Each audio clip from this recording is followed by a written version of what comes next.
चलिए, good evening. हम start कर रहे हैं सीपीसी की क्लास। हमने सेक्शन 11 स्टार्ट किया हुआ है। बहुत इंपॉर्टेंट सेक्शन है। दिस इज़ द रीज़न कि इस पे क्लासेस भी फिर बहुत ज़्यादा जाने वाली है सेक्शन 11 के ऊपर। लास्ट क्लास में हमने सेक्शन सेकंड थर्ड क्लास है आज ये सेक्शन 11 के ऊपर। देखिए, मैं फास्ट एक बारी रिवाइज करवाता हूँ अभी तक हमने क्या पढ़ा है। अभी तक हमने पढ़ा कि जो रेस जुडिकाटा है वो कहता है no court shall try any suit or issue. यहाँ पे सूट और इशू की बात हो रही है। बार किसके ऊपर लगाया जा रहा है? कोर्ट के ऊपर लगाया जा रहा है। कोर्ट को किस चीज से बार किया जा रहा है? ट्रायल से।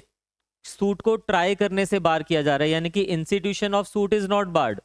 पार्टी आएंगी, केस लेके, केस की फाइलिंग होगी, इंस्टीट्यूशन के ऊपर रोक नहीं लगाई जा रही है। बट अगर एक पार्टी प्ली लेती है, कोर्ट अपनी सुमोटो नहीं कर सकता है, एक पार्टी को प्ली लेनी पड़ेगी which is generally defendant. Defendant अगर यहाँ पे प्ली लेता है कि सर, कोर्ट को बता रहा है कि this suit is barred by res judicata, और डिफेंडेंट ये चीज प्रूव भी कर देता है वहां पे कि जो असेंशियल एलिमेंट्स हैं रेस जुडिकाटा के वो फुलफिल हो रहे हैं, तो उस सिचुएशन में क्या हो जाएगा? कोर्ट के ऊपर बार लग जाएगा। कोर्ट की जो जुरिस्डिक्शन है, कोर्ट की जो कॉम्पिटेंसी है, जिसको हम सब्जेक्ट मैटर जुरिस्डिक्शन भी कहते हैं, वो उससे छीन ली गई। तो जब आपके पास सब्जेक्ट मैटर जुरिस्डिक्शन ही नहीं है, अब तो आप चीज को डिसाइड नहीं कर सकते। अगर करोगे तो that decree will be void. ये अभी तक हमने पढ़ा। तो बार लग रहा है कोर्ट के ऊपर, और ये बार मैंडेटरी बार है क्योंकि शेल लिखा हुआ है। कोर्ट को बार किया जा रहा है ट्राई करने से। सूट का ट्रायल वो नहीं चला सकता। सूट का ट्रायल या फिर इश्यूज का, कौन से सूट और कौन से इश्यूज, उसके ऊपर आज हम आएंगे।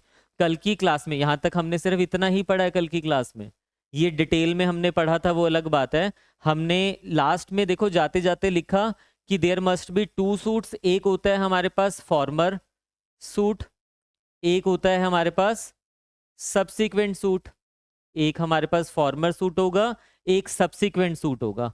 या यहाँ पे ये चीज बहुत इंपॉर्टेंट है, मैंने आपको पहले लिखवाया हो कि रेड विद एक्सप्लेनेशन 1, इसको हमें एक्सप्लेनेशन 1 के साथ पढ़ना पड़ेगा। याद रख लेना, प्रीलिम्स में बहुत बारी पूछा जाता है। फॉर्मर सूट का मतलब ये नहीं है कि जो इंस्टीट्यूट पहले किया गया हो।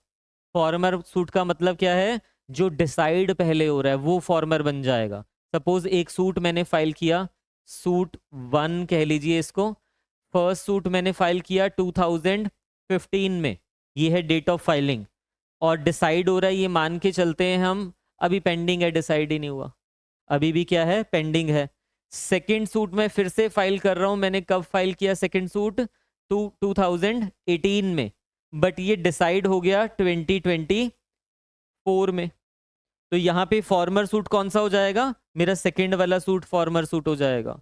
क्यों? क्योंकि जो सूट पहले डिसाइड हो चुका है उसको हम फॉर्मर सूट कहते हैं। यहाँ पे जो सूट पहले इंस्टीट्यूट किया गया, ये नहीं कि वो फॉर्मर सूट हो जाएगा। रेस जुडिकाटा इसीलिए तो हम कह रहे हैं ना कि कुछ चीजें पहले डिसाइड कर चुका है कोर्ट, तो डिसाइड जो सूट हुआ है वो फॉर्मर सूट रहेगा। इंस्टीट्यूट पहले हुआ है या बाद में हुआ है उससे हमें फर्क नहीं पड़ता। ये चीज कहाँ पे लिखी हुई है? ये लिखा हुआ है, देखिए, the expression former suit. Explanation 1 क्या बता रहा है? The expression former suit shall denote a suit which has been decided prior to a suit in question. Suit in question कौन सा सूट हुआ? The suit which is pending. तो कहते हैं फॉर्मर सूट वो सूट होगा, shall denote a suit which has been decided prior, जो पहले डिसाइड हो जाएगा, to a suit in question whether or not it was instituted prior thereto. भले ही वो पहले इंस्टीट्यूट किया गया था या बाद में इंस्टीट्यूट किया गया था, इस चीज से फर्क नहीं पड़ेगा। Former suit means suit which has been decided prior, यानी कि जो पहले डिसाइड हुआ है। तो बेयर में जहां पे भी फॉर्मर सूट लिखा हुआ है ना, यहाँ पे 2 सूट्स लिखा हुआ है, ये फॉर्मर सूट। इसको एरो बना के लिख देना, या तो लिख देना एक्सप्लेनेशन 1 या फिर लिख देना which has been decided first. Former suit का मीनिंग होता है which has been decided first. और ये प्रीलिम्स में एक बारी नहीं बहुत बारी पूछा जा चुका है। कई बारी आपको प्रोपोजिशन बना के देता है, वो प्रोपोजिशन में ऐसी डेट्स दे देगा और पूछेगा आपसे बताइए कि कौन सा सूट यहाँ पे फॉर्मर सूट है। तो जो पेंडिंग वाला है वो तो करंट है, जिसपे रेस जुडिकाटा की बात कर रहे हैं। The suit which has been decided is the former suit. ये क्लियर हो गया? तो कल हमने सिर्फ इतना ही क्लास में पढ़ा था, एक्सप्लेनेशन 1 उसके साथ आज हमने रीड कर लिया। और यहां तक का टॉपिक हमने पढ़ लिया। अब ध्यान से देखना, हमारे पास ना दो टर्म्स होती है। जैसे अगर हम यहाँ पे आगे पढ़ें, ध्यान से देखिए, विच the matter directly and substantially in issue. ध्यान से देखिए, मैटर इन इशू, यहाँ पे किस चीज की बात कर रहा है वो, मैटर इन इशू। और वो मैटर कैसे इशू में है, डायरेक्टली एंड सब्सटेंशियली। यानी कि एक इंग्रेडिएंट मेरे पास ये निकल रहा है कि मैटर इन इशू होना चाहिए, MII, मैटर इन इशू। और वो मैटर इन इशू कैसे होना चाहिए, directly and substantially in issue होना चाहिए, कोलेटरली एंड इंसिडेंटली नहीं होना चाहिए। अब ये क्या होता है, डायरेक्टली एंड सब्सटेंशियली या कोलेटरली या इंसिडेंटली, ये कल की क्लास में पहुंचेंगे, यहां तक आज हम नहीं पहुंचने वाले। ठीक है, तो हम ये पढ़ रहे हैं, no court shall try any suit or issue in which the matter in issue which is directly and substantially in issue has been directly and substantially in issue in the former suit. वही matter पुराने उसमें भी in issue था, directly and substantially, वही matter in issue अभी वाले में भी है। यानी कि सपोज ये है फॉर्मर सूट और ये है सब्सिक्वेंट सूट। तो ये यहां पे ये बोल रहा है कि यहां पे जो मैटर इन इशू था, और मैटर इन इशू भी कैसे, directly and substantially in issue, वही मैटर इन इशू होना चाहिए इस वाले में, डायरेक्टली एंड सब्सटेंशियली। दो सूट होने चाहिए, यहां पे आ गया ना मेरे पास, पहले उसमें हमने पढ़ा, मेरे पास दो सूट होने चाहिए, एक फॉर्मर सूट होना चाहिए, एक सब्सिक्वेंट सूट होना चाहिए। फॉर्मर सूट कौन सा सूट होता है, which has been decided. Subsequent suit कौन सा है, जो अभी पेंडिंग है। तो जो फॉर्मर सूट है उसमें एक चीज होगी मैटर इन इशू, क्या होता है उसके ऊपर आते हैं। जो वहां पे मैटर इन इशू था, जो कि direct and substantial matter in issue की बात हो रही है, वही मैटर इन इशू मेरे पास सब्सिक्वेंट सूट में होना चाहिए, दोनों सेम होने चाहिए। ठीक है, अभी ध्यान से देखना, फिर वो कहते हैं बिटवीन दी सेम पार्टीज, यानी कि यहां पे जो पार्टीज है सेम पार्टीज, यहां पे भी वही पार्टीज होनी चाहिए। यानी कि मेरे को ये समझ आ गया कि दोनों में जो पार्टीज हैं वो भी सेम रहनी चाहिए, तभी रेसिड्यू काटा लग पाएगा। तीसरा कहता है, और ये इसके साथ ही हो गया, पार्टीज अंडर हुम दे आर क्लेमिंग और litigating under the same title. वो कहता है सिर्फ पार्टी सेम नहीं होनी चाहिए, उनका जो टाइटल है वो भी क्या होना चाहिए, सेम टाइटल। यहाँ पे भी सेम टाइटल। मैंने ये आपको शायद लिखवा दिया था कल जाने से पहले, ये डायग्राम सा बना दिया था, आप ध्यान से समझिए। हमें ये चीज तो समझ आ गई है कि जो मैटर इन इशू है दोनों में सेम होना चाहिए, जो पार्टीज है दोनों में वो सेम होनी चाहिए, जो टाइटल है दोनों में वो सेम होना चाहिए। आज की क्लास में हम क्या करने वाले हैं, हम पहले तो ये समझते हैं कि व्हाट इज टाइटल, टाइटल होता क्या है। फिर ये समझ जाएंगे तो हम समझेंगे what is matter in issue, matter in issue क्या चीज होती है। मैटर इन इशू मुझे समझ आ गया, फिर थर्ड स्टेप हम देखेंगे कि कब वो directly and substantially in issue होगा और कब वो कोलिटरली और इंसिडेंटली इन इशू होगा। हाँ, इतना मुझे अभी समझ आ गया है कि यहाँ पे वो तभी कवर होगा जब वो directly and substantially in issue होगा। अगर यहाँ पे मैटर कोलिटरली था या इंसिडेंटल था तो फिर वो सेम नहीं हुआ, इस इट मीन्स कि वो फिर रेसिड्यू डिकाटा नहीं लगेगा। पहले होता क्या उस पर डिटेल में आते हैं। दो टर्म्स आज हम स्टार्ट करने लगे हैं, पहला है टाइटल और दूसरा है मैटर इन इशू। मैंने जाते जाते कल की क्लास में आपको बताया, टाइटल होता है बेसिकली हमारी लीगल कैपेसिटी। लीगल कैपेसिटी मतलब मैं इस चीज को क्लेम कर रहा हूं, किस लीगल कैपेसिटी में मैं क्लेम कर रहा हूं। मैं आपके ऊपर सूट फाइल कर रहा हूं मेरे घर के पोजेशन की रिकवरी के लिए। मैं एक, आपके पास कोई घर है जो आपने ले रखा है मुझसे, मैं कह रहा हूं कि I am the owner of this property और यू आर द ट्रेसपासर, आप इसमें जबरदस्ती आ गए हो, आप ट्रेसपासर हो इस प्रॉपर्टी में, मैं ओनर हूं इस प्रॉपर्टी में। मैं कोर्ट में जाता हूं और कोर्ट को कहता हूं मुझे पोजेशन दिलवाइए इस प्रॉपर्टी का। तो मैं कोर्ट कहेगा कि क्यों दिलवाऊं आपको पोजेशन, मैं कोर्ट को कहूंगा आई एम एंटाइटल्ड, मेरे पास टाइटल है इस प्रॉपर्टी का। कोर्ट कहेगा कैसे है आपके पास टाइटल, मैं बोलूंगा आई am the owner of this property. तो मेरा टाइटल क्या हुआ, मेरी लीगल कैपेसिटी। टाइटल का मतलब क्या हुआ, मेरी लीगल कैपेसिटी। किस कैपेसिटी में उस प्रॉपर्टी को मैंने अपने पास अपना कह रहा हूं, how I am entitled.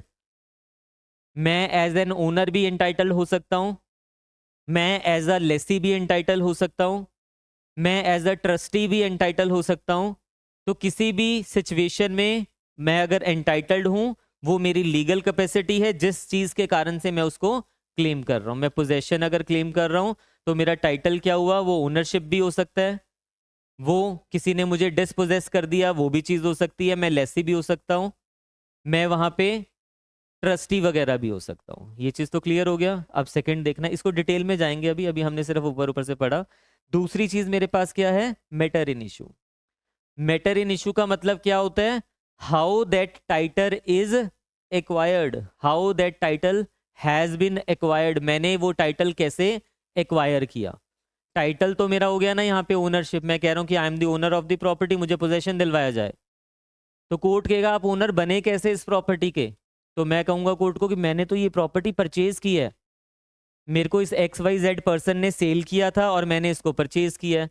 It means कि यहाँ पे मैं प्रॉपर्टी का ओनर कैसे बना, बाय दी सेल डीड। तो मैटर इन इशू क्या हो जाएगा, दैट सेल डीड। अगर मैं कोर्ट को कहूंगा कि नहीं ये प्रॉपर्टी तो मुझे सक्सेशन में मिली है, ये प्रॉपर्टी तो मुझे विल में मिली है, तो that will be the matter in issue.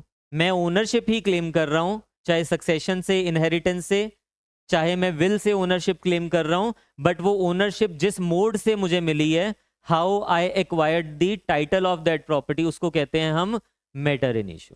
ये चीज तो समझ आ गई अब हमें, है ना। अब ये दोनों चीजों को अब हम डिटेल में डिस्कस करने लगे हैं, क्योंकि यहां पे जो मेरा टाइटल है वो सेम होना चाहिए यहाँ पे भी। अगर मैं यहाँ पे ओनरशिप क्लेम कर रहा हूं, टाइटल ओनरशिप, तो यहाँ पे भी मैं प्रॉपर्टी का पोजेशन ओनरशिप के बेसिस पे ही क्लेम कर रहा हूं। और अगर मैं यहाँ पे मैटर इन इशू भी क्या है, डायरेक्टली सब्सटेंशियली पे बाद में आएंगे, जो मैटर इन इशू यहाँ था वही मैटर इन इशू यहाँ पे होगा। अगर यहाँ कोई और मैटर इन इशू था, सपोज मैंने यहाँ पे मांगा, ध्यान से देखना, सपोज करते हैं, कुछ एग्जांपल ही ले लेते हैं।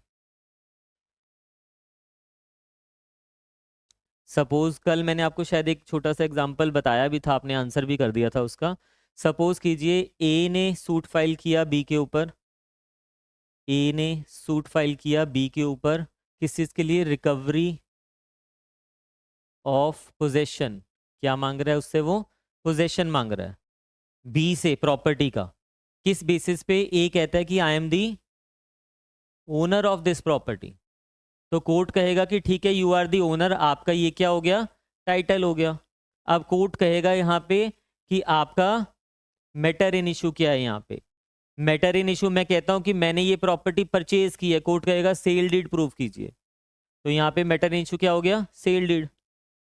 मेरा सूट क्या हो जाता है, सपोज कीजिए डिसमिस, मैं ये सेल डीड प्रूव ही नहीं कर पाता कोर्ट में, तो मेरा सूट तो डिसमिस ही होना है ना।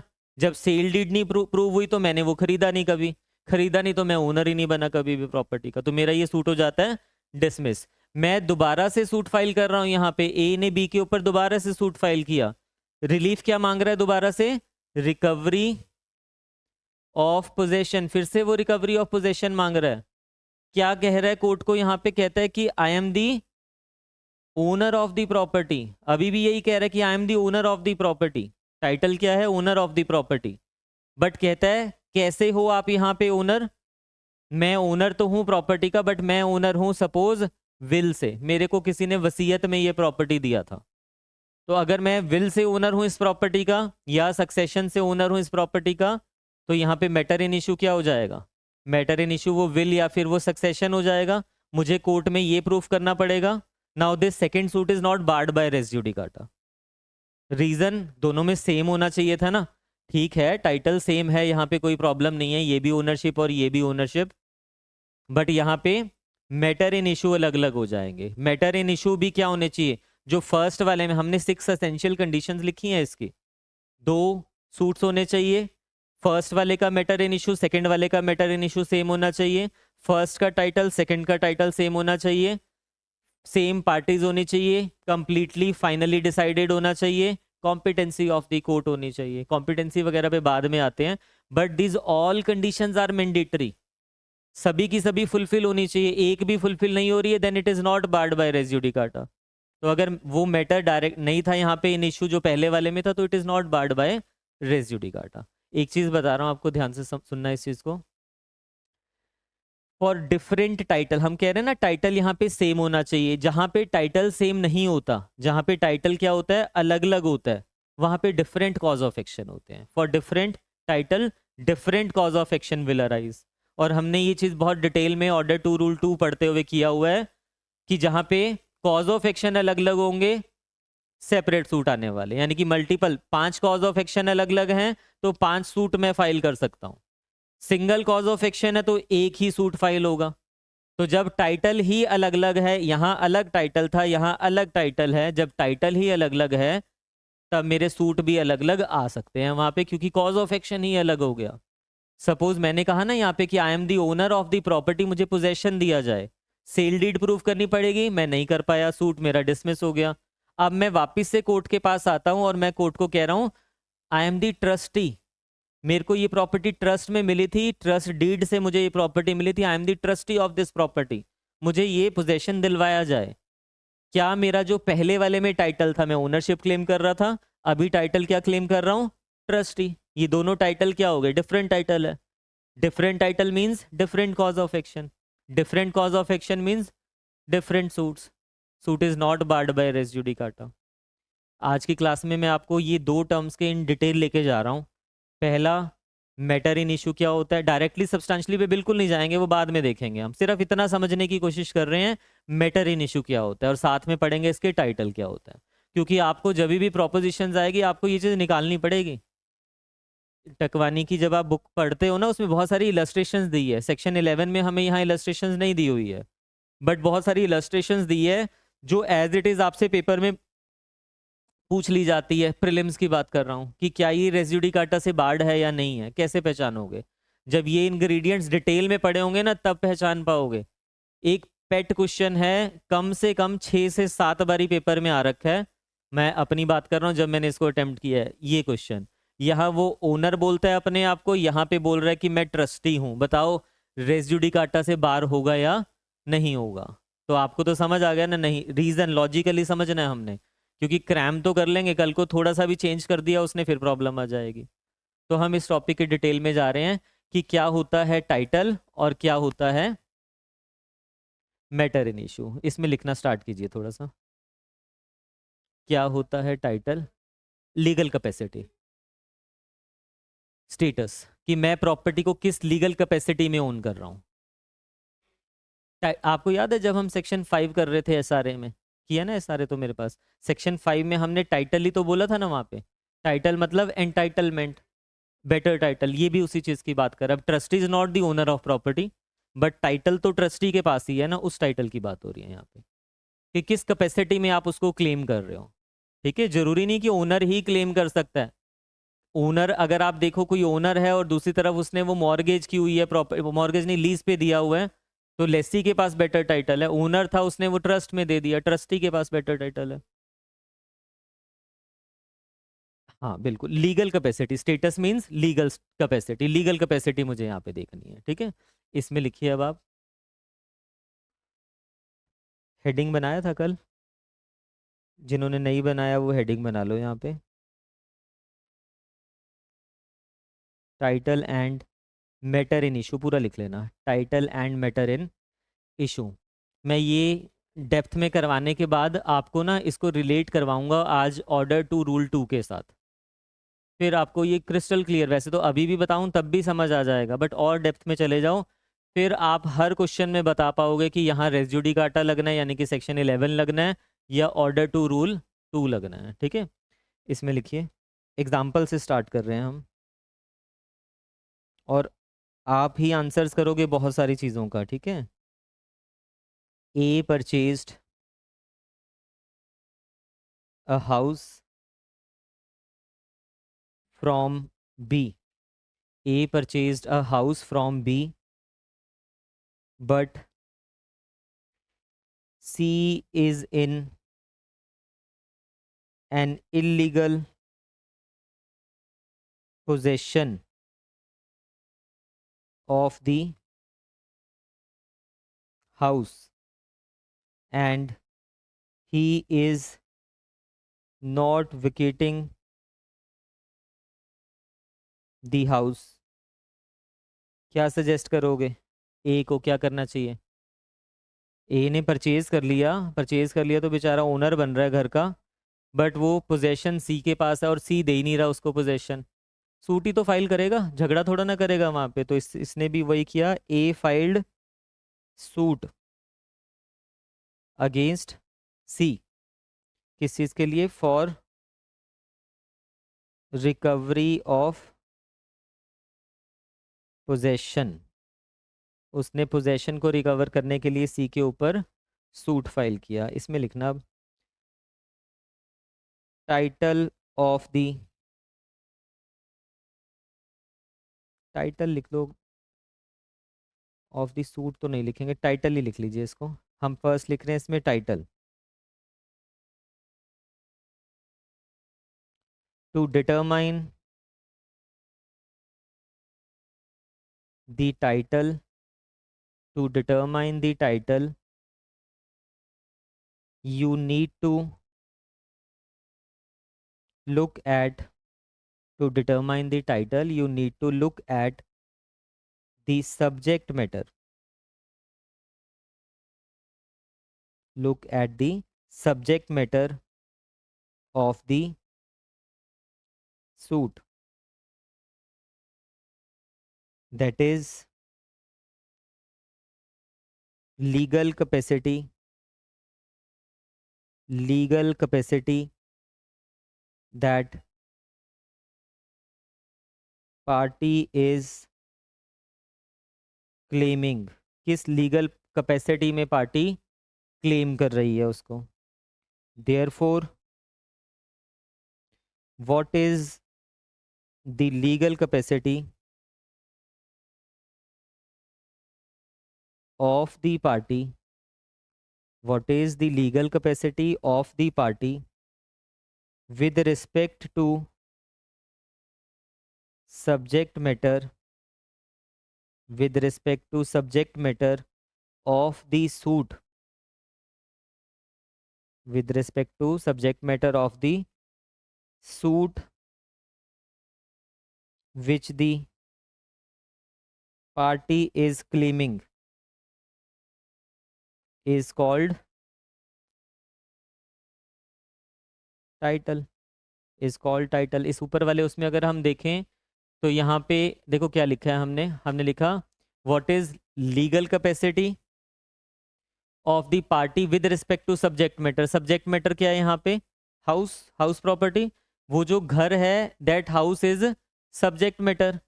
अब हम कह रहे हैं what is legal capacity of the party with respect to subject matter of the suit which the party is claiming is called title. यानी कि आप इस हाउस के लिए क्या लीगल कैपेसिटी, इस सब्जेक्ट मैटर के लिए क्या लीगल कैपेसिटी क्लेम कर रहे हो, वो आपका टाइटल होने वाला है। मैं कह रहा हूं ये हाउस का मैं ओनर हूं, तो ओनरशिप मेरा टाइटल होने वाला है।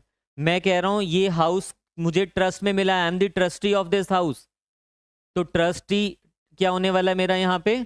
लीगल टाइटल होने वाला है। तो जिस लीगल कैपेसिटी में मैं उस सब्जेक्ट मैटर को क्लेम कर रहा हूं that will be my title. ठीक है, यहां तक इसमें लिखिए आगे।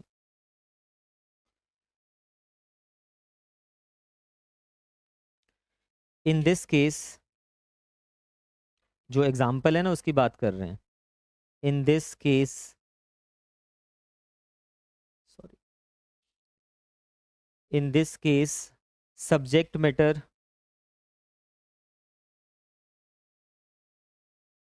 Of the suit is house. Subject matter क्या हो जाएगा?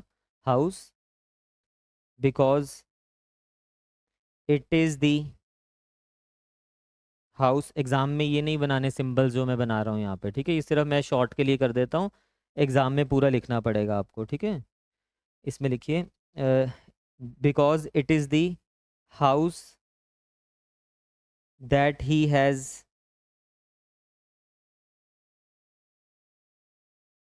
filed for the recovery of possession.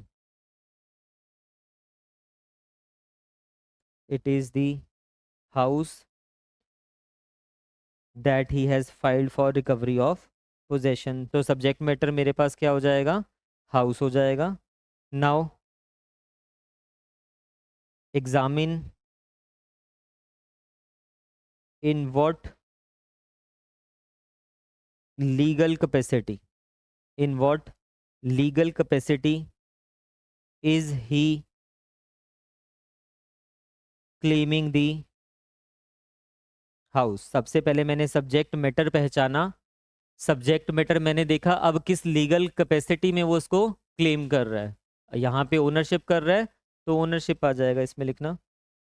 For example as a tenant oblique owner oblique purchaser oblique landlord oblique trustee etcetera, किसी भी कैपेसिटी में वो मांग सकता है। Here A is the purchaser, उसने परचेज किया था ना बी से वो house, A is the purchaser. ये हमने एग्जाम्पल्स लिखे हैं कि जरूरी नहीं है वो हर बारी परचेजर होगा, वो टेनेंट भी हो सकता है तब मांग रहा है घर को, पोजेशन को, वो ओनर हो सकता है तब पोजेशन रिकवर करना चाह रहा है, वो लैंडलॉर्ड हो सकता है तब रिकवर करना चाह रहा है। Here A is the purchaser and due to this purchase he has become the owner, he has become the owner now, therefore his legal capacity to claim house is equal to claim house is equal to ownership, therefore his legal capacity to claim house is equal to ownership. Ownership की capacity में तो कर रहे हैं ना, उस example की बात कर रहे हैं सिर्फ हम यहाँ पे। And therefore title is equal to ownership. तो टाइटल डिटरमाइन करने में तो मुझे प्रॉब्लम नहीं आएगी ना, title is equal to ownership. फिर लिखना इसके बाद हेडिंग बनाना matter in issue. Matter directly substantially in issue कब होता है कब नहीं वो बाद की बात है, पहले ये तो समझे मैटर इन इशू होता क्या है। ठीक है, मैटर इन इशू इसमें लिखना matter in issue is the fact, is the fact due to which the title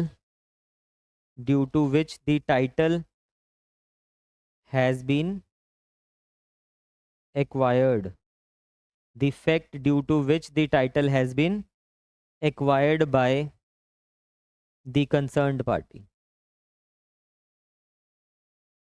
that is how title is acquired। जिस तरह से उसने टाइटल एक्वायर किया that will be the matter in issue. इसमें लिखना here by what fact, here का मतलब है उस एग्जाम्पल की बात कर रहे हैं जो स्टार्टिंग में लिखा था हमने। ठीक है, here by what fact mechanism did A become the owner of the house. कैसे बना वो owner of the house, due to sale of house by B to A. House को सेल किया ना, बी ने ए को सेल कर दिया, इस तरह से वो ओनर बन रहा है हाउस का। तो यहाँ पे मैटर इन इशू क्या हो जाएगा, therefore matter in issue is equal to sale deed. हाँ ठीक है, परचेज भी लिख सकते हैं उसको, बट इसलिए नहीं लिखा सेल, इसलिए लिखा क्योंकि परचेज डीड नहीं बोलते हम, हमेशा सेल डीड बोलते हैं। भले ही वहाँ पे एक पार्टी ने परचेज किया है एक ने सेल किया, बट उसको कहते तो हम सेल डीड ही हैं, इसलिए हमने उसको सेल डीड लिखा है यहाँ पे। मैटर इन इशू क्या हो जाएगा, सेल डीड। यानी कि टाइटल वो कैपेसिटी होती है जिस तरह से मैं उस सब्जेक्ट मैटर को क्लेम कर रहा हूँ। ठीक है, वो मेरा टाइटल हो गया। अब मैंने इस टाइटल को कैसे एक्वायर किया, किस मोड से, किस मैकेनिज्म से एक्वायर किया, वो हो जाएगा मेरा मैटर इन इशू। ये तो क्लियर हो गया ना आपको, दोनों सिचुएशंस। इसमें लिखिए आगे हेडिंग लिखना, स्टेप वाइज अप्रोच। एग्जाम में जब आपको दिया होगा कोई भी प्रोपोजिशन, ये चीज़ें निकालने के लिए, उसके लिए स्टेप वाइज बिल्कुल शॉर्ट में अप्रोच लिख रहे हैं। स्टेप 1 लिखना, find out subject matter, find out subject matter of the suit. उस एग्जाम्पल में सबसे पहले हमने सब्जेक्ट मैटर ही देखा ना, जो कि क्या था, मेरा घर। स्टेप सेकंड लिखिए, in what legal capacity is he claiming the subject matter. किस लीगल कैपेसिटी में मैं उस सब्जेक्ट मैटर को क्लेम कर रहा हूं, मुझे वो देखना पड़ेगा। स्टेप 3, जब मेरे पास ये लीगल कैपेसिटी आ जाएगी, that legal capacity becomes the title. वो मेरा क्या हो जाएगा, टाइटल हो जाएगा। Step 4, how did he acquired,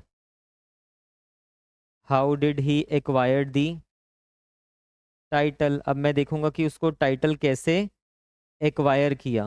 जब मुझे पता चल जाएगा कैसे एक्वायर किया उसने टाइटल, स्टेप 5 लिखिए, by what process he acquired the title is the बताइए, मैटर इन इशू। जिस भी प्रोसेस से उसने एक्वायर किया टाइटल, वो बन जाएगा मैटर इन इशू।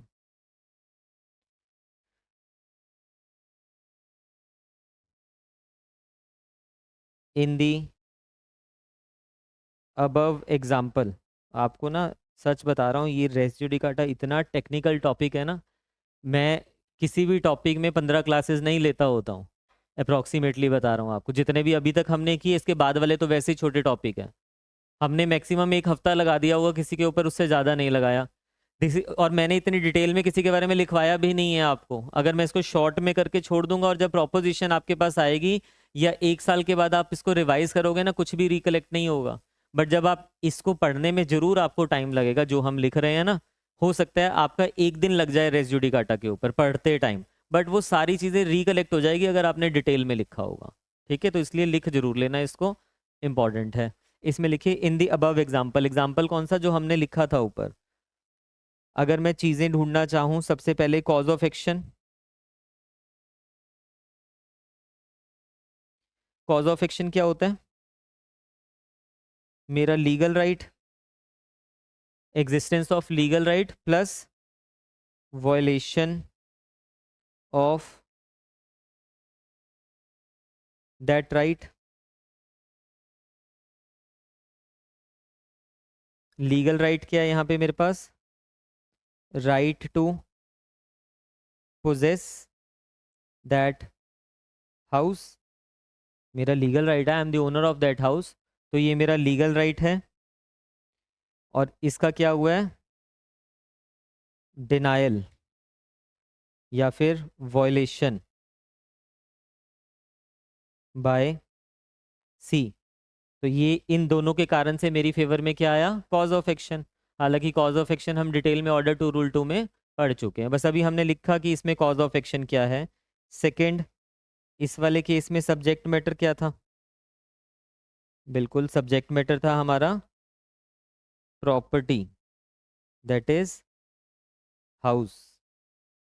जो हाउस खरीदा था, that house is the subject matter. अगर मैं बात करूं यहाँ पे इस वाले केस में रिलीफ क्या है, मैंने रिलीफ क्या मांगा, पोजेशन ही मांग रहा ना उससे, रिकवरी ऑफ पोजेशन, रिलीफ मैंने मांगा रिकवरी ऑफ पोजेशन। फोर्थ लिखिए टाइटल, टाइटल क्या था, ओनरशिप में डिमांड कर रहा हूँ। एंड फिफ्थ लिखना matter in issue, matter in issue ये क्या था, sale deed, that is how he became the owner. अब ये चीज़ें आपको निकालनी आ रही हैं ना, सारी चीज़ें, ये चीज़ें तो निकालने आ रही हैं, आपको समझ आ रहा है ना कि क्या कर रहे हैं हम। अब ध्यान से सुनना, वैसे बता रहा हूँ, आगे डिटेल में जाऊंगा इस टॉपिक के ऊपर। जो ऑर्डर टू रूल टू कर चुके हैं मेरे साथ, है ना, हम नहीं भी किया तो ये चीज़ सुनिए। ऑर्डर टू रूल टू में ये लिखा हुआ है no splitting of cause of action. मैं कॉज ऑफ एक्शन को डिवाइड नहीं कर सकता।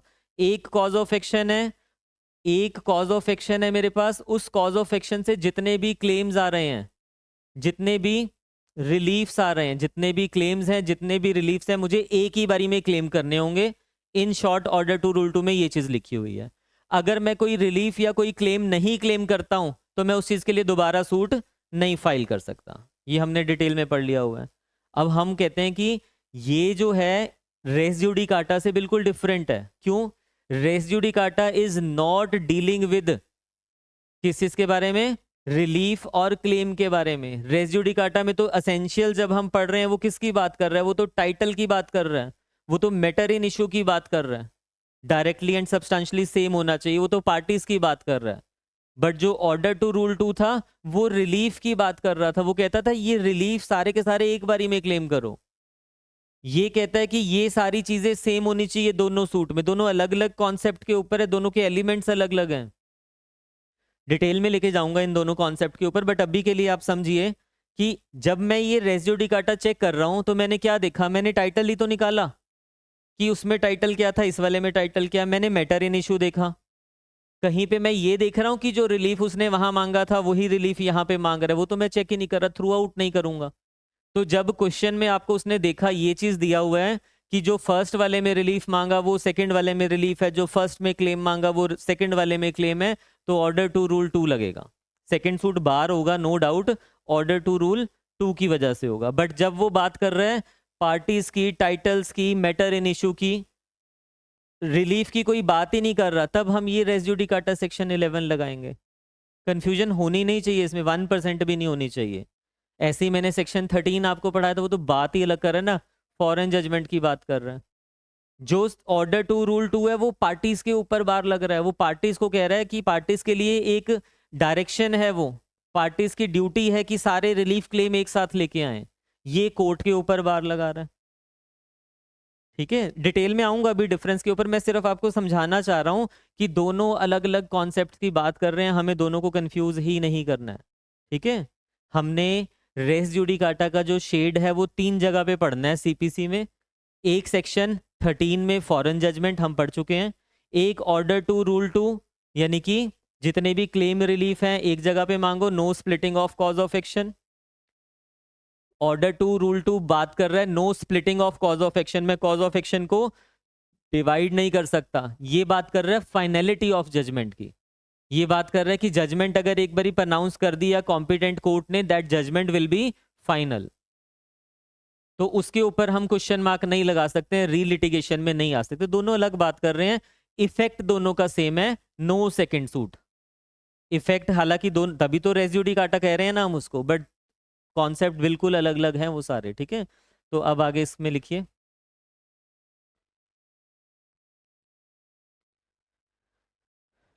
यहां तक तो आपको समझ आ गया ना, नोट में लिखना वेरी इंपॉर्टेंट। मुझे जब भी रेस जुडिकाटा का क्वेश्चन आएगा ना, आपको क्वेश्चन पढ़ते ही समझ आ जाएगा, अगर आपने मेरे पास डिटेल में पढ़ लिया हुआ है आपको समझ आएगा। वो बोलेगा बताइए सेकंड सूट इज बार्ड और not, if yes why it is barred. तो आपको समझ आएगा ऑर्डर टू रूल टू लगना है, सेक्शन 13 लगना है या 11 लगना है, क्वेश्चन से ही पता चल जाएगा। जब मेरे को फॉरेन जजमेंट की बात कर रहा है तब तो 13 है, वो तो कॉन्सेप्ट अलग हो गया। जब वो रिलीफ या क्लेम की बात कर रहा है, splitting of cause of action की बात कर रहा है, ऑर्डर टू रूल टू है। और जब वो बात कर रहे हैं टाइटल की, पार्टीज की, मैटर इन इशू की, तब मेरे पास रेस जुडिकाटा आ जाएगा। इसमें लिखिए note, very important, one person may have different titles, एक ही पर्सन के अलग अलग टाइटल हो सकते हैं, फॉर, फुल स्टॉप कर लिखना, for every distinct title a person has a distinct cause of action। देखो आपने अभी, हम टाइटल ही तो निकाल रहे थे ना, मेरी लीगल कैपेसिटी, मैं कहता हूँ मैं ओनर हूँ तो मेरा टाइटल हो गया ओनरशिप, मैं कहता हूँ मैं ट्रस्टी हूँ तो मेरा टाइटल हो गया ट्रस्टी। तो पर्सन एक ही है बट उसकी जो लीगल कैपेसिटी है वो अलग अलग हो सकती है। तो जब मेरा टाइटल अलग अलग हो सकता है, ध्यान से देखिए क्या लिखा, for every distinct title a person has the distinct cause of action. और ये आपको पता है for every cause of action different suit lies. तो यहाँ पे अगर मेरा कॉज ऑफ एक्शन, तभी तो रेस जुडिकाटा नहीं लग रहा ना उसके ऊपर जब डिफरेंट टाइटल है, तो रेस जुडिकाटा सिर्फ तब लग रहा है जब सेम टाइटल है, ठीक है। फिर लिखिए इसमें for, full stop, for every distinct title, for every distinct title अब, नहीं ऐसे नहीं, ऐसे लिखिए, and for every distinct title, नहीं cause of action, and for every distinct cause of action he may file a separate suit. बन गई ना sentence. One person may have different titles, for every distinct title a person has distinct cause of action, and for every distinct cause of action he may file separate suit. ये तो हमने बार बार पहले भी पढ़ा हुआ है, multiple cause of action multiple suits. तो यहाँ से याद रख लेना, जब टाइटल डिफरेंट होता है तो कॉज ऑफ एक्शन भी डिफरेंट हो रहा है, और कॉज ऑफ एक्शन डिफरेंट है तो डिफरेंट सूट आ सकता है, रेस जुडिकाटा नहीं लगेगा, ठीक है। इसमें लगिए, इसमें लिखिए आगे एग्जाम्पल, सेकेंड एग्जाम्पल मतलब, ये फर्स्ट एग्जाम्पल के साथ हमने उस पूरे कॉन्सेप्ट को समझ लिया, डिटेल में डिस्कस कर लिया, ठीक है। अब सेकेंड एग्जाम्पल लिखिए, आप बताएंगे इसका आंसर जिससे पूछा जाएगा। एफ कोई फादर है, सपोज इसकी डेथ हो गई, एफ डाइड, इसका एक बच्चा है, एफ एस, यानी कि F son, son of F. ये बच्चा कहता है I am the owner of property by inheritance, यानी कि सक्सेशन। वो कहता है I am the owner of the property by inheritance और सक्सेशन, बट बीच में आ जाता है ये कोई third person, third person mister A. ये कौन है, स्ट्रेंजर। मिस्टर ए आके कहता है A claims I have purchased purchased the property from mister F. वो कहता है मैंने ये प्रॉपर्टी परचेज की है मिस्टर एफ से। इसमें लिखिए, लिखिए नहीं निकालिए, आप बताएंगे। आप बताइए इसमें सूट देखेंगे, दो सूट है मान लिया हमने, सूट को छोड़िए किसने किसके ऊपर फाइल किया, आप ये बता दीजिए टाइटल क्या है दोनों का, मैटर इन इशू क्या है, ये बता दीजिए। सोच लीजिए 2 मिनट आराम से। दोनों के केस में मतलब एफ एस का भी बताना, वो तो बेचारा मर गया ना, एफ तो है ही नहीं अब, तो उसका तो नहीं निकाल रहे हम। टाइटल बताना अगर वैसे निकाला जाए कि ए का क्या टाइटल है और बी एफ एस का क्या टाइटल है, और मैटर इन इशू दोनों सिचुएशंस में क्या होना चाहिए। रफली कर लो अगर करना हो गया। पक्का। अमीशा बताइए फिर। बता। कोई बात नहीं, करो आराम से करो, हाँ। है तो इजी है, कुछ मुश्किल नहीं है, आप समझिए टाइटल देखो। चलो पहले ऐसे करते हैं, एफ एस का टाइटल निकालते हैं हम। एफ एस का टाइटल मतलब उसकी लीगल कैपेसिटी, आप बताइए क्या लीगल कैपेसिटी किससे रिलेटेड, सब्जेक्ट मैटर से। सब्जेक्ट मैटर क्या है यहाँ पे, प्रॉपर्टी। फादर की प्रॉपर्टी सब्जेक्ट मैटर है। ये किस लीगल कैपेसिटी में उस प्रॉपर्टी को क्लेम कर रहा है, ओनर। तो यानी कि इसका टाइटल क्या हो जाएगा, ओनरशिप।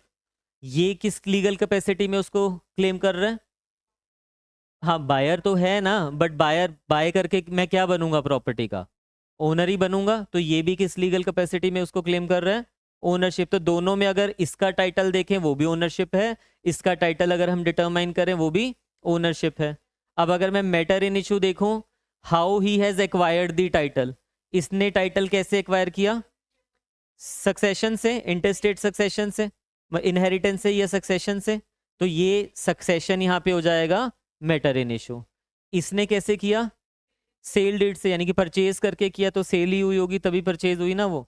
तो sale deed will be the matter in issue. तो ये चीज निकालनी आपको आनी चाहिए, ठीक है। इसमें लिखिए टाइटल एफ एस के लिए लिखना ओनरशिप,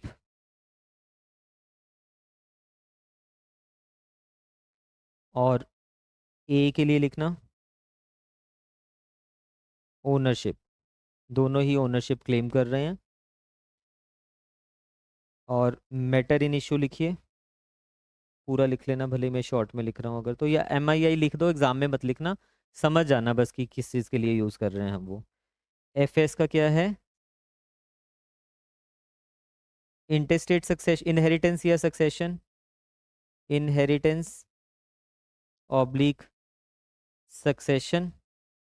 और ए का क्या है, सेल डीड, ब्रैकेट्स में लिख लेना परचेज। परचेज डीड नहीं लिख सकते ना हम उस चीज़ को। चलिए एक और एग्जांपल लिखिए।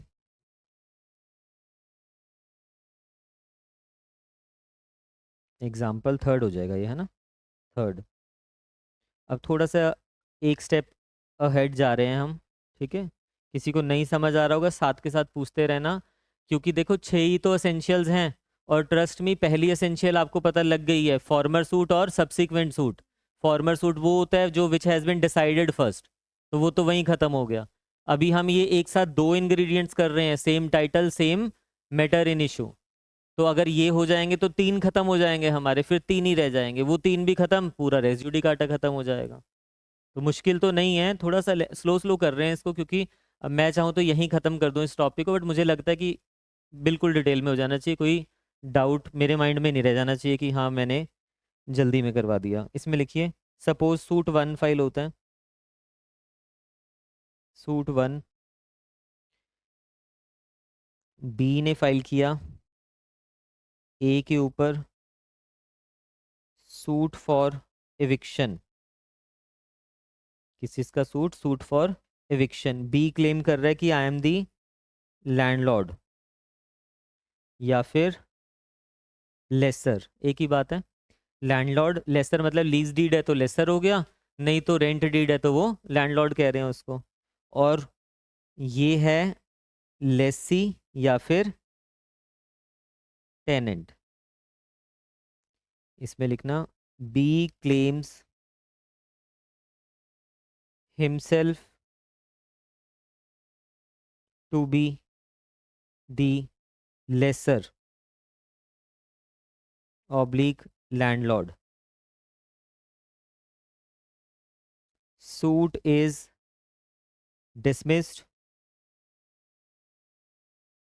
बट बेचारे का सूट क्या हो गया, डिसमिस हो गया, as B unable to prove lease. Lease prove नहीं कर पाया, या टेनेंसी, टेनेंसी या लीज प्रूव नहीं कर पाया, प्रूव नहीं कर पाओगे तो आप टाइटल तो मिलेगा ही नहीं आपको, और आपका सूट ही डिसमिस हो जाएगा, फिर तो आप एविक्ट नहीं करवा पाओगे सामने वाले को। अभी भी हिम्मत नहीं हारी उसने, सेकंड अटेम्प्ट देता है, मतलब सेकंड ट्राई करता है। सूट टू, ठीक है। इसमें लिखना बी ने फिर से फाइल किया ए के ऊपर, सूट फॉर पोजेशन। अब कहता है कि I am the owner of the property, और ये है ट्रेसपासर।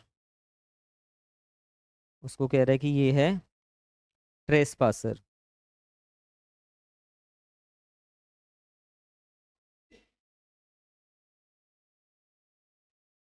इसमें लिखना बी क्लेम्स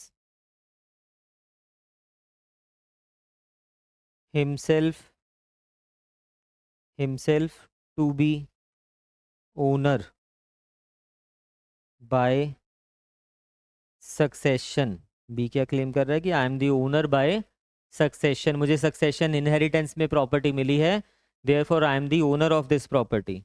अब आप मुझे बताओगे ये चीज़ें, पर्टिकुलर्स ऐसे लिख लेना, ये है सूट वन, ये है सूट सेकंड। मुझे आप बताओगे कॉज ऑफ एक्शन क्या है यहाँ पे, टाइटल क्या है,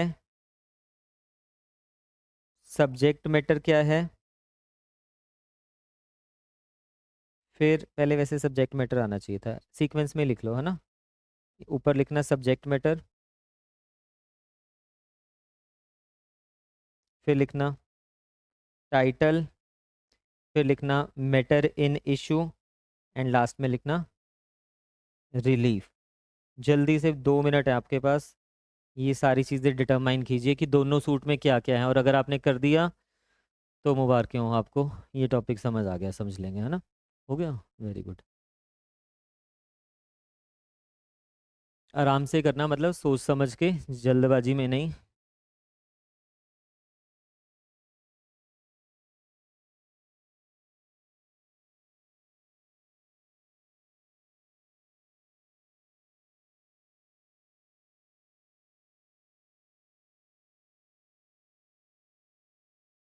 वैसे ना देखो, आपको ना एक चीज़ बता रहा हूँ, आपको लग रहा होगा अरे इतने एग्जाम्पल क्या, समझ तो आ गया है।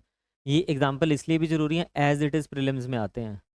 यही एग्जाम्पल पूछ लिए जाएंगे और पूछेगा आपसे बताइए रेजिड्यू काटा लग रहा है या नहीं लग रहा है, इसलिए बेटर है कर लेते हैं, हमारे पास बहुत टाइम है।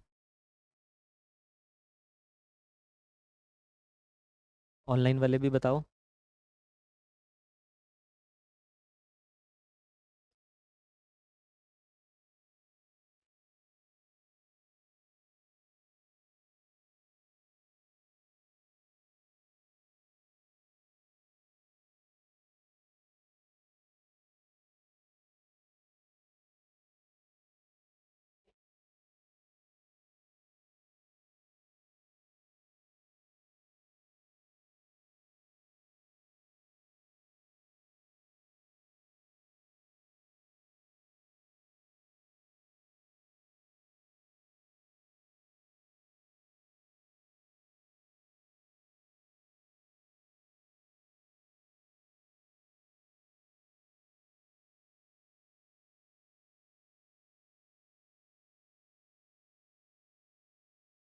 जब ये सारा टॉपिक हो जाएगा और लास्ट में मैं इसको सम अप करूँगा ना पूरे रेजिड्यू काटा को, तो ये क्रिस्टल क्लियर होगा, फिर आपको ये बहुत इजी चीज़ें लगेंगी सारी की सारी।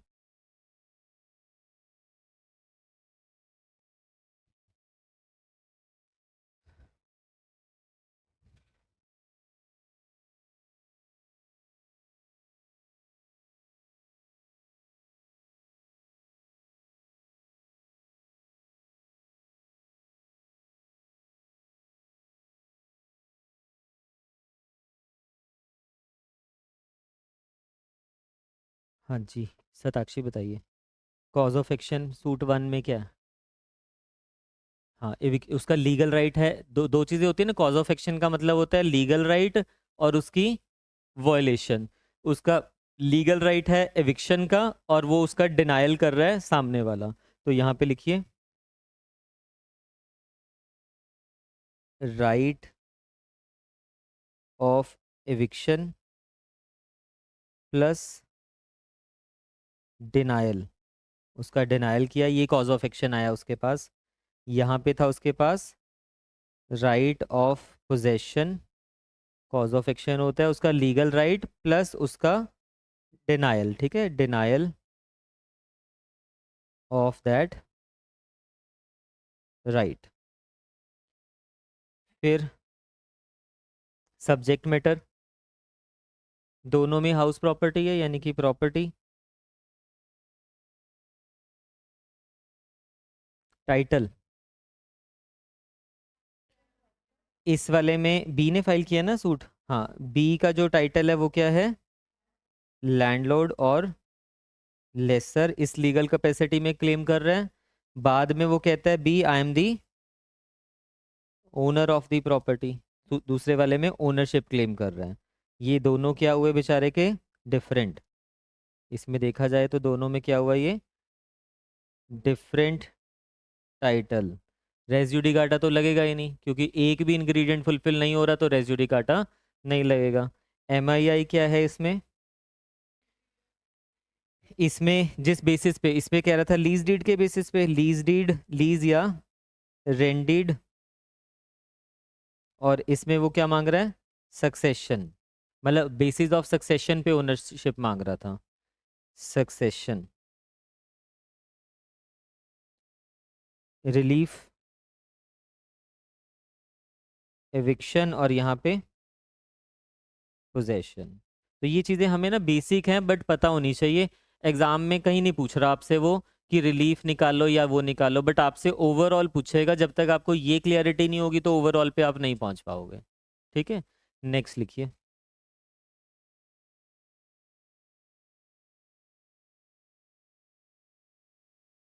इसमें लिखना एग्जाम्पल, थर्ड है फोर्थ है, फोर्थ है ना, फोर्थ लिखना। सूट वन, फर्स्ट सूट, ए फाइल कर रहा है बी के अगेंस्ट। ए कहता है कि मैं हूँ प्रिंसिपल, स्कूल का नहीं, कॉन्ट्रैक्ट से, कॉन्ट्रैक्ट होता है ना एजेंसी वाला। ये कहता है कि बी मेरा है एजेंट। इससे मांग रहा, फाइल किया सूट फॉर डैमेजेस। किस बेसिस पे, कि इसने किया, एजेंट ने किया breach of contract by B, कि बी ने कॉन्ट्रैक्ट को ब्रीच किया इसलिए मैं मांग रहा हूं damages. B claims in his defence that I am not the agent of A. B कहता है मैं इसका एजेंट ही नहीं हूं।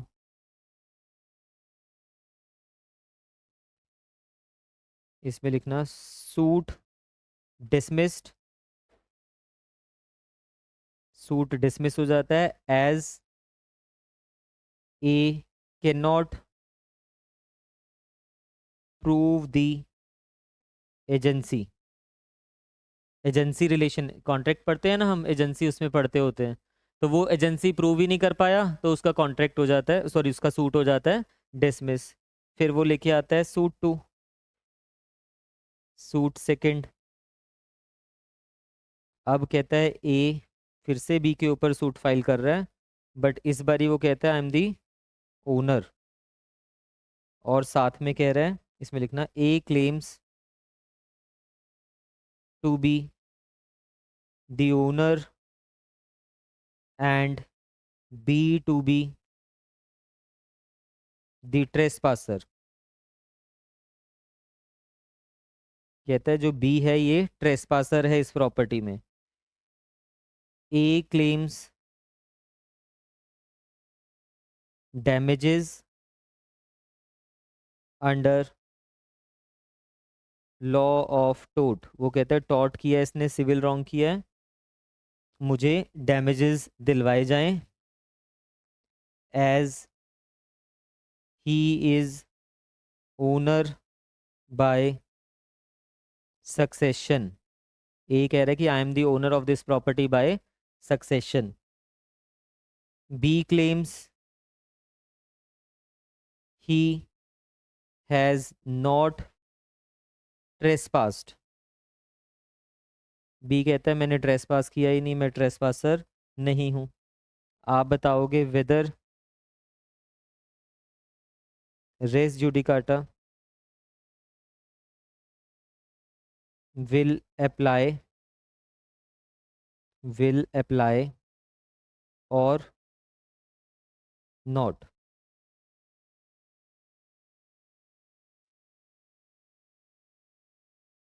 बट एग्जाम में हम येस नो तो नहीं लिखेंगे ना, एग्जाम में तो डिटेल में आपको बताना पड़ेगा। हमें जैसे ऐसे क्वेश्चन आते हैं पहले तो हम असेंशियल्स लिखेंगे, बट हमें पता है कि यहाँ पे सिर्फ और सिर्फ बात हो रही है टाइटल की और उसकी, तो उसको थोड़ा डिटेल में एक्सप्लेन करेंगे। 6 एसेंशियल्स के लिए एक एक पॉइंट लिखा और फिर हेडिंग बनाया, टाइटल क्या होता है वो बताया, थोड़ा सा इस क्वेश्चन से रिलेट किया, क्या होता है मैटर इन इशू वो बताया, इस क्वेश्चन से रिलेट किया, लास्ट में डिसीजन दे दिया। केसेस हैं तो वो डाल दो, बढ़िया नंबर मिल जाएंगे। ठीक है, इसमें लिखिए टाइटल।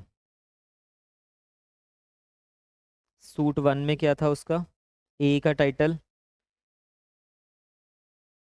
Suit 1, suit 2। टाइटल आ जाएगा यहाँ पे, ए के लिए अगर हम देखें तो क्या है, प्रिंसिपल, और बी का ये प्रिंसिपल हो गया और ये एजेंट हो गया, तो बात ही खत्म होगी। नहीं नहीं, बी नहीं, सॉरी, इसका ए का ही बताओ, जो सूट फाइल कर रहा है बस उसी का बताओ। ये हो गया मेरे पास ओनर है, तो यहाँ पे ही बात खत्म होगी, डिफरेंट टाइटल है। ठीक है, यहाँ पे लिख देना डिफरेंट टाइटल। वैसे तो आगे कुछ देखने की जरूरत ही नहीं है अगर डिफरेंट टाइटल है, बट अभी के लिए तो हम वैसे निकाल रहे हैं मैटर इन इशू क्या है, क्योंकि अभी तो हम सीख रहे हैं ना। यहाँ पे क्या था, एजेंसी कॉन्ट्रैक्ट, क्योंकि एजेंट है तो एजेंसी कॉन्ट्रैक्ट प्रूफ करना पड़ेगा आपको। और यहाँ पे ओनरशिप कैसे मांगी है उसने, सक्सेशन से।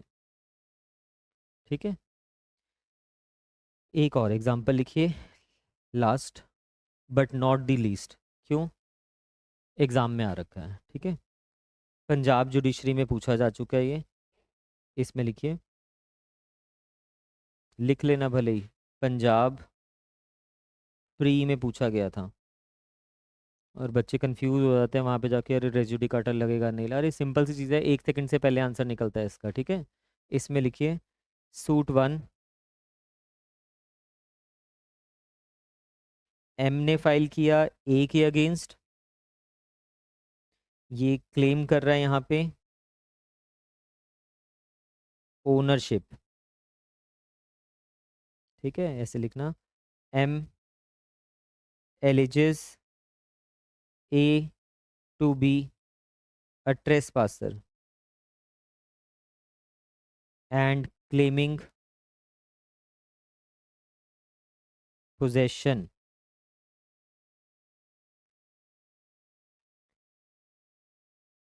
Suit is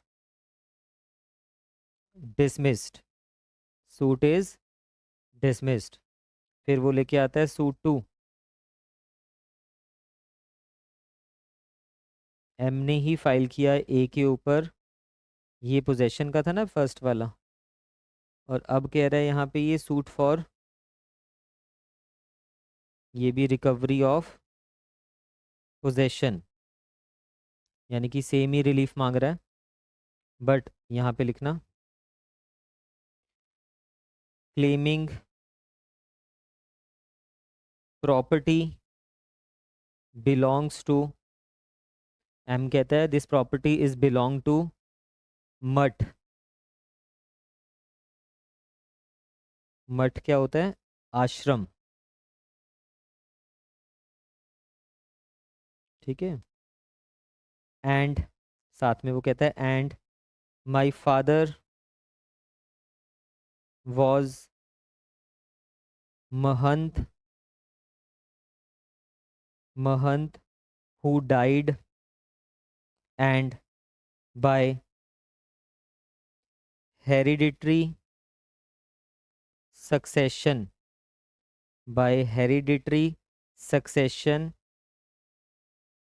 I am Mahant. By hereditary succession I am Mahant and want property of मठ back. बस ये बता देना इसमें मुझे. देखो रेस जुडिकाटा लगेगा या नहीं वो तो सिंपल आंसर है, पेपर में तो यही पूछा हुआ था, बट हम एक स्टेप अहेड जा रहे हैं. हम इसमें निकालेंगे सूट 1 में एंड सूट 2 में title and matter in issue.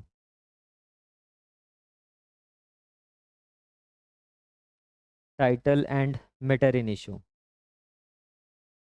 Title मतलब लीगल कैपेसिटी. पहले वाले सूट में क्या कहता है वो? ओनरशिप. यानी कि इसमें लीगल कैपेसिटी क्या हुआ? ओनरशिप. दूसरे वाले में क्या कहते हैं?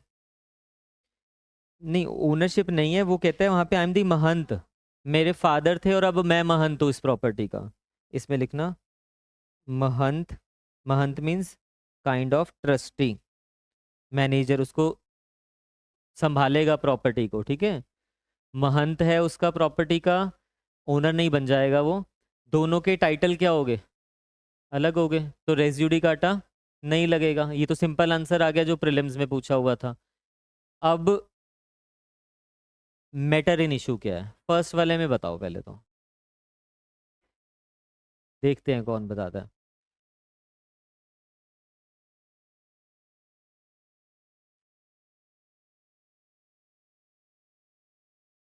फर्स्ट वाले में मैटर इन इशू. सेकंड तो बता ही दोगे आप.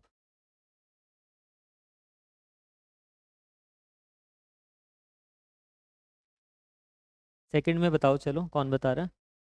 हेरिडिटरी सक्सेशन आ गया सेकंड में, यहाँ हमने लिख दिया HS. आप पूरा लिख लेना, हेरिडिटरी सक्सेशन फर्स्ट वाले में. हम्म.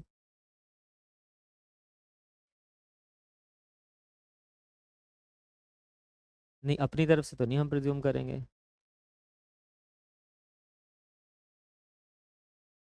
हाँ. नहीं. कौन बताएगा? सलोनी बताओ. नहीं ओनरशिप तो वो टाइटल हो गया. मैं नहीं, पोजेशन तो रिलीफ हो गया और टाइटल हो गया ओनरशिप. Matter in issue.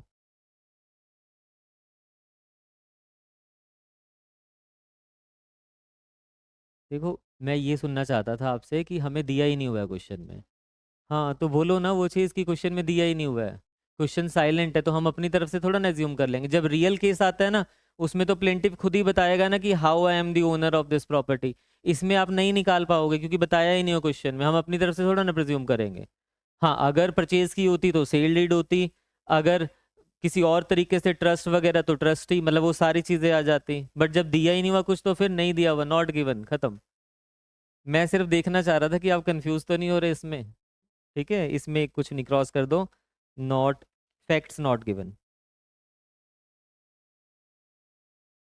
उसको डिटरमाइन करने के लिए हमारे पास फैक्ट्स ही नहीं दिए हुए हैं.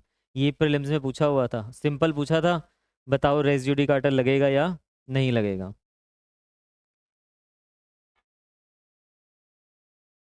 लास्ट एक और एग्जांपल, बस लास्ट. ठीक है, बोर तो नहीं हो रहे हो? चलने देते हैं अभी, है ना. एग्जांपल लिखिए. सूट 1. पता है क्या है, 10 मिनट 20 मिनट भले ही एक क्लास एक्स्ट्रा लग जाएगी, बट जब आप देखो ना एग्जाम में टाइम थोड़ा ना होता है हमारे पास, इतनी तेज लिखना होता है हमें. तब लिखोगे जब ये चीज़ें इतनी टिप्स पे होगी, माइंड में फिक्स होंगी ना, जब तब हाथ अपने आप चलेगा. और बाकी बच्चों को आधा घंटा, मतलब आधा घंटा छोड़िए, 5 मिनट तो क्वेश्चन पढ़ते रह जाएंगे वो, कि क्या है क्या नहीं है, फिर भी नहीं समझ आएगा. और मैक्सिमम बच्चे पता है क्या करेंगे, असेंशियल्स लिख के आएंगे और लास्ट में जो डिसीजन बन रहा है कुछ भी लिखाते हैं. ऐसा करते हैं. मतलब जब मैं भी एस्पिरेंट था, जो क्वेश्चन मुझे नहीं आता था, मैं सच बता रहा हूँ, उसमें गोलमोल करना पड़ता है चीज़ों को। मार्क्स मिल जाते हैं बट उतने नहीं मिलेंगे जितने आप अच्छे से ले सकते हो, ठीक है। इसमें लिखिए सूट 1 में ए फाइल सूट अगेंस्ट बी। ये भी बहुत इंपॉर्टेंट है, ठीक है, एग्जाम में पूछा जा सकता है। ए कहता है कि मैं हूं mortgagor, mortgagor of the property, और इसको कह रहा है कि ये है मॉर्गेजी। मैंने अपनी प्रॉपर्टी इसको मॉर्गेज की है। टीपीए में हमने डिटेल में पढ़ा हुआ है, जिन्होंने नहीं पढ़ा बाद में करोगे तो क्लियर हो जाएगा क्या होता है मॉर्गेज, क्या होता है मॉर्गेजी, ठीक है। इसमें लिखिए ए क्लेम्स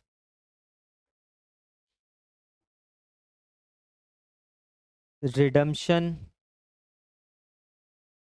ऑफ मॉर्गेज्ड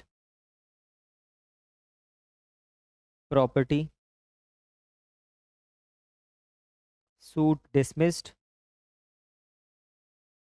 ए का सूट डिसमिस हो जाता है as A could not prove mortgage deed, prove नहीं कर पाया। रिडम्पशन क्या होता है? रिडम्पशन होता है प्रॉपर्टी, मॉर्गेज बेसिकली हम प्रॉपर्टी को गिरवी रख रहे हैं और पैसे ले लिया उसके बदले में। मैंने घर परचेज करना है, हाउस लोन लिया, तो अपनी प्रॉपर्टी बैंक के साथ मुझे मॉर्गेज करनी पड़ेगी। तो जब मैं बैंक का सारा पैसा वापस कर दूंगा तो मेरी प्रॉपर्टी को मुझे रिडीम करवाना पड़ेगा, रिडम्पशन हो जाएगी।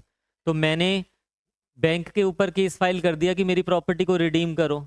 बैंक कहता है इन्होंने तो मेरे साथ कोई मॉर्गेज ही नहीं करी हुई है प्रॉपर्टी। मैं मॉर्गेज डीड प्रूफ करने लगता हूँ, मैं प्रूव ही नहीं कर पाता उसको, तो मेरा सूट क्या हो जाता है? डिसमिस हो जाता है। इसमें लिखिए सूट 2, सूट सेकंड फाइल किया जाता है। A files suit second B. इसमें लिखना A claims possession on the basis of ownership by succession, by succession. जल्दी से बताइए suit 1, suit second, title and M I I, matter in issue.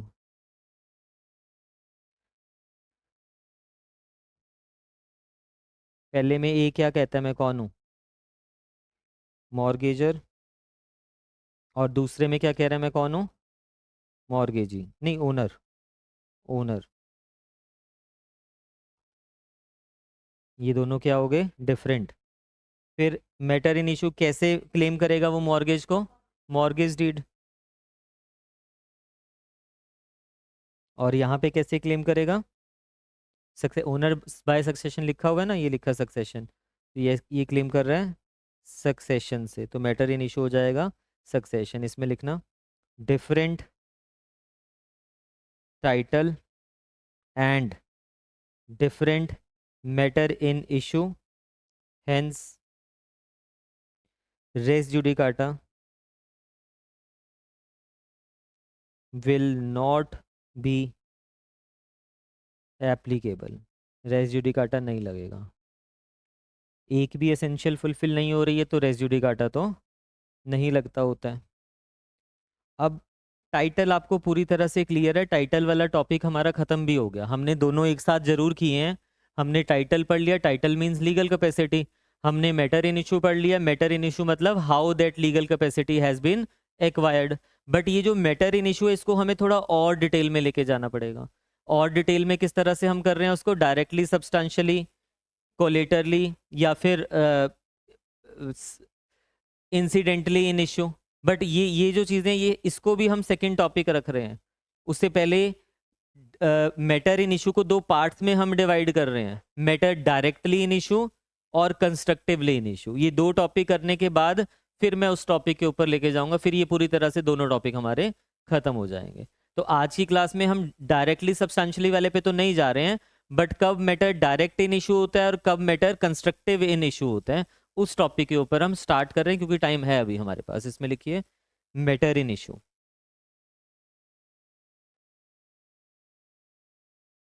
Matter in issue can be divided in two categories, directly और constructively. ऐसे लिख देना arrow बना के, both are deemed to be matter directly and substantially in issue. Both are deemed to be matter directly and substantially in issue. देखो, हम कह रहे हैं मैटर डायरेक्टली भी हो सकता है, कंस्ट्रक्टिवली भी हो सकता है। हम ना आगे चल के इसको बहुत डिटेल में पढ़ेंगे, अभी तो मैं सिर्फ बेयर की प्रोविजंस करवा रहा हूँ ना, समझा रहा हूँ। इसमें मैं आपको समझा दूंगा कि देखो कंस्ट्रक्टिव रेस जुडिकाटा एक्सप्लेनेशन 4 में दिया हुआ है, ये सारी चीजें बेयर से समझाऊंगा। बट ये अलग से आपसे क्वेश्चन पूछ लिया जाता है कंस्ट्रक्टिव रेस जुडिकाटा, तो वो मैं लास्ट में लिखवाऊंगा जब पूरा बेयर एक्सप्लेन हो जाएगा। ठीक है, उसको बीच में मैं नहीं लाऊंगा क्योंकि उसमें केसेस लिखवाने पड़ेंगे, लैंडमार्क वगैरह, वो हम बाद में, अभी तो हम बेयर प्रोविजंस को एक्सप्लेन कर रहे हैं सारी को, है ना। तो अब इसमें लिखिए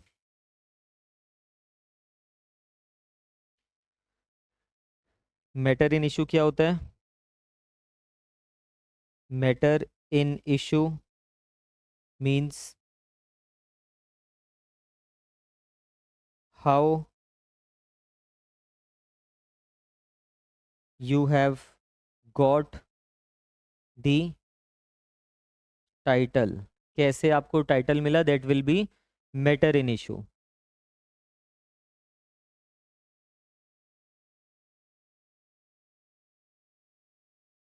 एग्जाम्पल लिखना,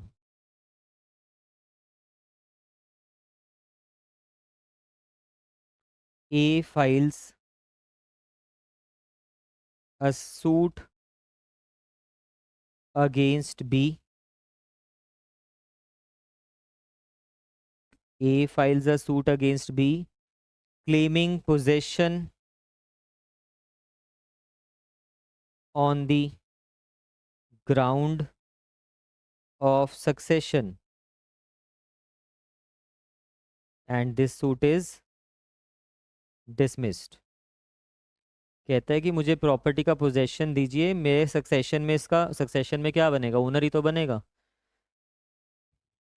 फिर लिखना A filed suit against B claiming possession of the same property on the ground of succession। ये फर्स्ट सूट था, सूट वन। ये सूट सेकंड। ठीक है, अब देखो, अगर मैं यहाँ पे देखूँ matter in issue, matter in issue क्या है मेरे पास, सक्सेशन ही तो है ना। दोनों में ओनरशिप मांग रहा है on the basis of succession, तो सक्सेशन ही मेरा मैटर इन इशू है। Both suits, in both suits, दोनों में सक्सेशन है, और दोनों ही सूट्स में एक ही मैटर इन इशू है मेरे पास। तो इसमें लिखना this is called, this is called direct res judicata. This is called direct res judicata, that is same matter in issue, same matter in issue raised in second suit. Brackets में लिख लेना direct res judicata. ये तो नाम से भी पता लग रहा है ना, कोई कंफ्यूजन होनी नहीं चाहिए। एक ही चीज घुम वही चीज सेम रिपीट कर दिया आपने। तो पहले में भी कहते कि मुझे पोजेशन दो, मेरी जो प्रॉपर्टी है मुझे सक्सेशन में मिली है, दूसरे में फिर ले आए मुझे पोजेशन दो, प्रॉपर्टी मुझे सक्सेशन में। तो इसमें तो कोई कंफ्यूजन नहीं है, डायरेक्टली रेस जुडिकाटा यहाँ पे अप्लाई हो रहा है। ठीक है, same matter in issue in both the suits. अब इसमें लिखिए नोट।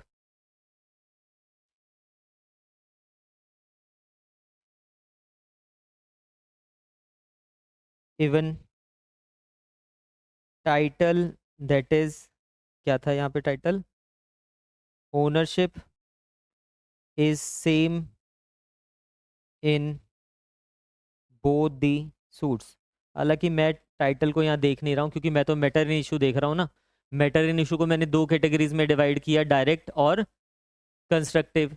तो वैसे लिखवा दिया आपको कि हाँ टाइटल भी तो सेम ही है इस वाले में, अगर रेजिड्यू डिकाटा हमें चेक करना है। बट हम यहाँ पे जनरली क्या चेक कर रहे हैं अभी, मैटर इन इशू में एक डायरेक्ट होता है मैटर इन इशू और एक कंस्ट्रक्टिव होता है। जब मैटर इन इशू डायरेक्ट होगा उसको मैं कहता हूँ डायरेक्ट रेजिड्यू डिकाटा। जब मैटर इन इशू कंस्ट्रक्टिव होगा, कंस्ट्रक्टिव का मतलब होता है डीम्ड, तब हम मान के चलेंगे उसको कंस्ट्रक्टिव रेस जुडिकाटा। दो तरह के रेस जुडिकाटा पढ़ रहे हैं अभी हम यहाँ पे। ठीक है, डायरेक्ट आपको क्लियर हो गया। नेक्स्ट लिखिए, therefore direct res judicata means matter was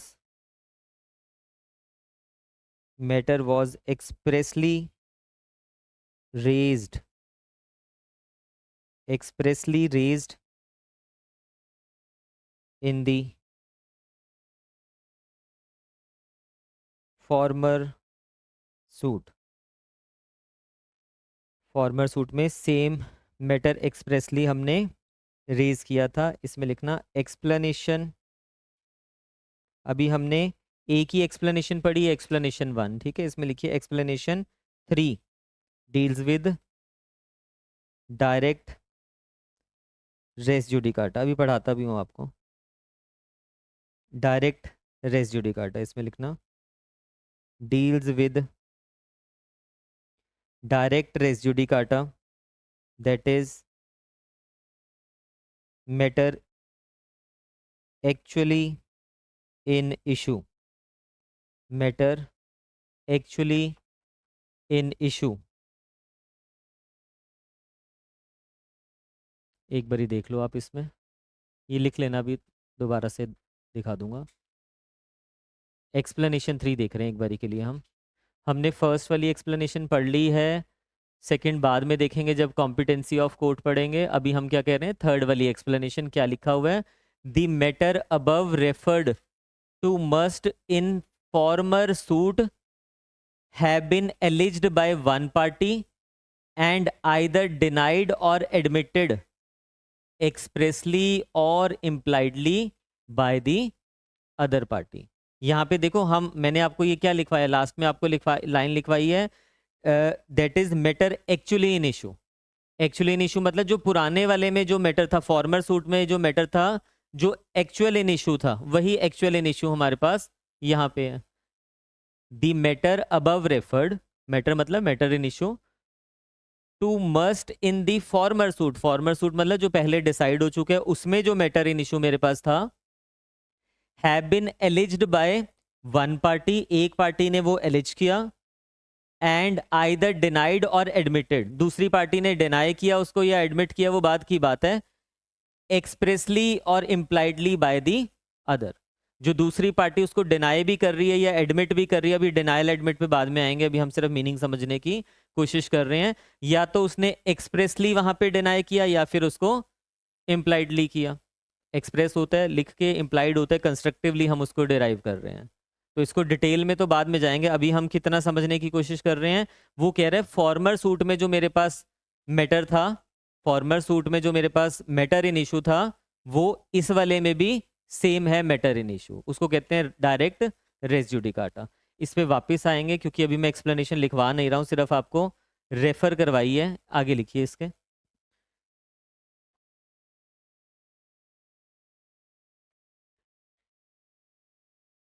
whenever therefore whenever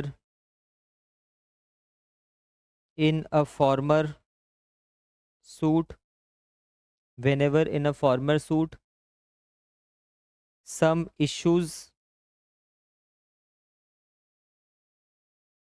have been expressly raised, and has been heard and finally decided. चाहे दूसरी पार्टी ने एडमिट किया है या डिनाई किया है, कोर्ट तो सुन रहा है ना पूरी तरह से, कोर्ट ने फाइनली उसको डिसाइड कर दिया, then in a subsequent suit, the same issue has been raised again. The subsequent suit is barred by direct res judicata. Subsequent suit is barred by direct res judicata. Example लिखना है इसमें। अभी सिर्फ direct res judicata ही हमने पढ़ा है, explanation को नहीं गए हैं हम डिटेल में, लेटर ऑन उसकी डिटेल में जाएंगे। सिर्फ हम ये कह रहे हैं कि वो उससे डील कर रही है, क्योंकि जब एक पार्टी ने रेज किया, दूसरी पार्टी ने डिनाई किया या एडमिट किया, कोर्ट ने तो उसको डिसाइड कर दिया ना फाइनली, तो डिसाइड कर दिया, आप दोबारा से उसी को रेज कर रहे हो। ठीक है, इसमें एग्जाम्पल लिखिए। ए ने सूट फाइल किया बी के ऊपर, 3 मैटर्स इन इशू, 3 मैटर्स यहाँ पे इशू में थे, सपोज 1, 2 और ये 3, ये 3 मैटर्स इशू में थे। Heard and finally decided, court ने सुना और इसको डिसाइड कर दिया। And suit dismissed, suit dismiss कर दिया सुन के। If again files a suit, अगर ए दोबारा से सूट फाइल कर रहे हैं on B, on the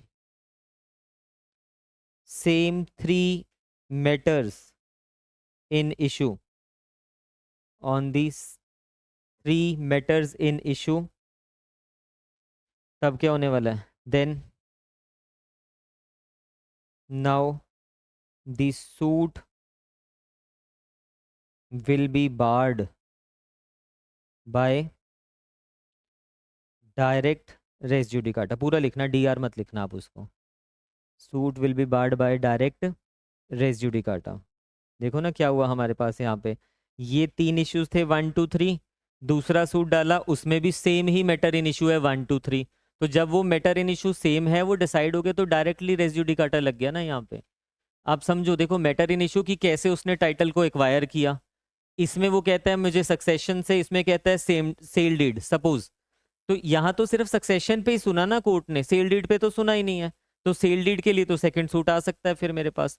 but अगर यहाँ भी सक्सेशन पे सुन लिया, यहाँ दोबारा थोड़ा ना उसी चीज को सुनेगा, फिर तो डायरेक्टली उसके ऊपर रेस जुडिकाटा लग रहा है। अब नेक्स्ट टॉपिक आता है कंस्ट्रक्टिव रेस जुडिकाटा।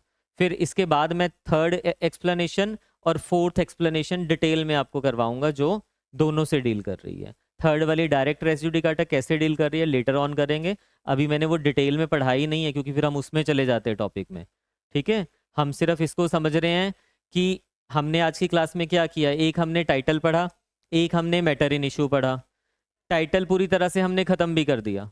अब जो मैटर इन इशू है हमें वैसे समझ आ गया, बट पहले उसको 2 कैटेगरीज में हमने डिवाइड किया, डायरेक्ट और कंस्ट्रक्टिव, यानी कि direct res judicata, constructive res judicata. ये टॉपिक खत्म हो जाएगा, फिर हम नेक्स्ट टॉपिक पे जाएंगे, डायरेक्टली सब्सटेंशियली या कोलिटरली और इंसिडेंटली क्या होता है, उसके क्या कॉन्सिक्वेंसेज होने वाले हैं।